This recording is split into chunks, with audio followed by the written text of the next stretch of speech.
Well, hello everyone, this is CB Smallwood and you're watching Mental Junk Food, the place where we talk about all things comics, sci-fi, horror, fantasy, pop culture, and everything in between. And today, we're diving into a dark supernatural classic from the 90s that made waves in the comic world, DarkChylde #1. This one was published by Rob Liefeld's Maximum Press back in 1996, and it has all the essentials for a horror fantasy comic: inner demons, monstrous transformations, and one haunted protagonist.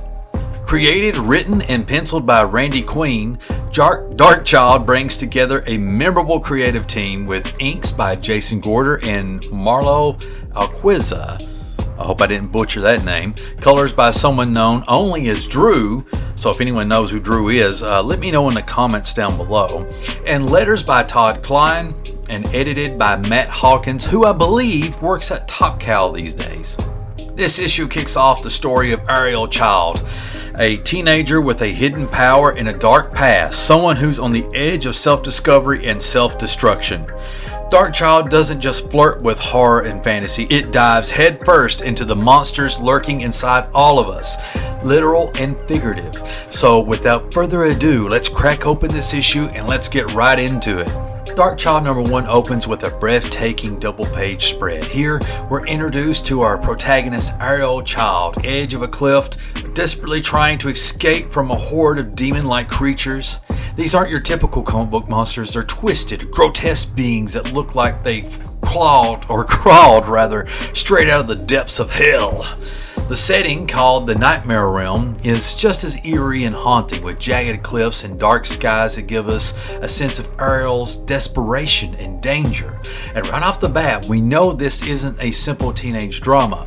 There's a dark and supernatural twist waiting just underneath the surface.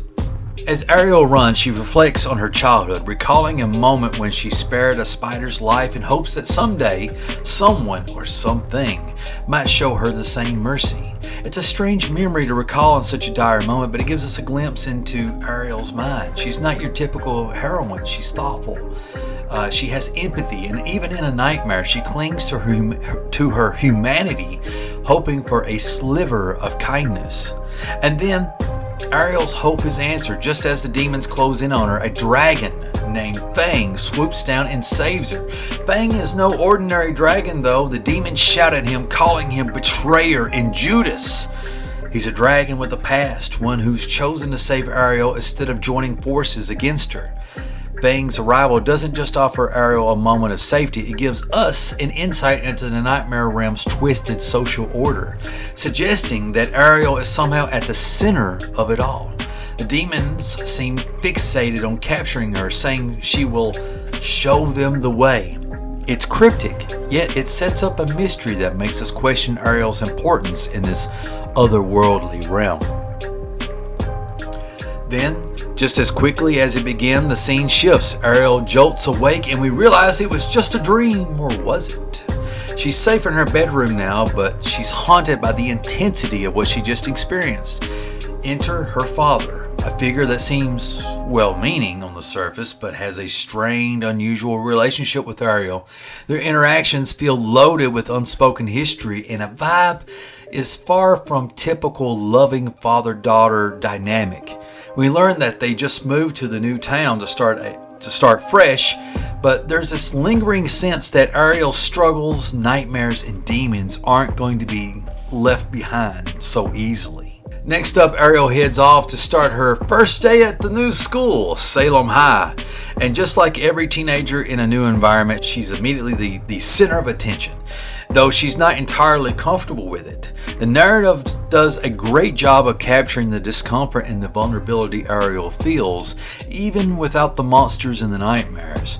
In many ways, it's a feeling we all know, walking into a room full of strangers, feeling out of place, and wondering what people think of us. Among the students observing Ariel are Perry and Eric, two guys who seem like they're cut from the classic high school archetype. Perry, the smitten one, can't take his eyes off of her, while Eric is the skeptic, convinced Perry doesn't stand a chance. Their banter adds a bit of lightheartedness to the story, but also introduces us to a dynamic that will shape Ariel's experiences in her new school. Perry is immediately struck by her beauty and seems genuinely interested, even if it's only on a superficial level. And Ariel, however, picks up the stairs and her discomfort only grows as she walks toward the school.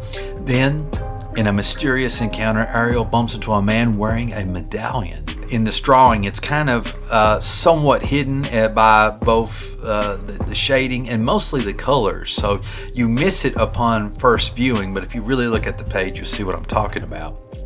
This man, he's not a student, and he stands out even in the crowded walking path toward the school. We don't get much info about him here, but the encounter leaves an impression.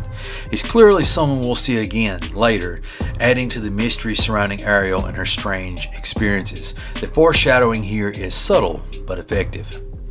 Later, during her second period, Ariel starts to daydream, likely trying to escape the awkwardness and tensions of her new environment. And suddenly, in a blink and you'll miss it moment, black, shadowy demons lash out at her. She jolts, disrupting the class, but no one else seems to see them. Was it just her imagination, or are these demons slipping into her reality?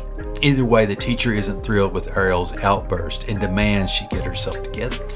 After school, we're back with Perry and Eric once again, who are debating Perry's next move. Perry, determined to talk to Ariel, and Eric, playing the devil's advocate, tries to convince him it's a lost cause, but Perry brushes him off and finally works up the nerve to approach her.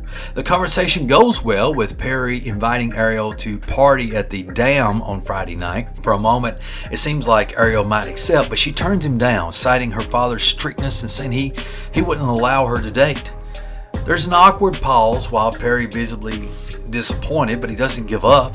As Eric points out, he doesn't even know where she lives, but Perry seems determined to find out anyway. That night, we see Ariel alone in her room, reflecting on her day. There's a flicker of regret, a part of her questioning if she made the right choice in turning down Perry's offer. In a subtle but chilling panel, we see her father coming home from work, and we notice Perry lurking nearby, hiding as he's watching her house, which it's kind of creepy if you think about it. It's a small detail, but one that sets the stage for what's to happen next. This is where things take a much darker turn. Ariel's father walks up the stairs toward her room, loosening his shirt as he reaches for her door. Suddenly, we're thrust into a brutal, disturbing scene where he pins her to the ground. The art doesn't shy away from showing Ariel's horror and vulnerability, making it a tough scene to read, but a powerful one in the context of her story. Outside, Perry, completely oblivious to the horrors unfolding, is building up the courage to knock on the door. The front door, that is. It's a tragic, almost ironic moment where one innocent action is happening alongside something monstrous. The horror of what's happening drives Ariel to a breaking point, and her inner rage and trauma finally manifest. In a moment of pure fury and desperation, she begins to transform. Her body morphs, her skin becomes scaling, her hands grow into claws. Eventually, a fiery glow emanates from her palm. It's a powerful, terrifying sight. A mix of horror and empowerment as Ariel fully embraces her monstrous side for the first time. Her father, now in total shock, stares at her and screams, "Ariel, what's happening?" Ariel, now dripping with sarcastic confidence and defiance, replies, "Nothing much, Daddy. Nothing much at all." We're then hit with a double-page spread of Ariel in full demon form, towering over her father, flames bursting from her mouth as he cowers below her, pleading, "Oh my God, Ariel, don't!" Randy Queen's artwork is top-notch here, capturing every detail of Ariel's monstrous transformation and her father's horror. Though I will say he could have drawn her father's face just a little bit better. But, I digress. And that's where the issue leaves us. Ariel's transformation has only just begun, and her father is left screaming for mercy.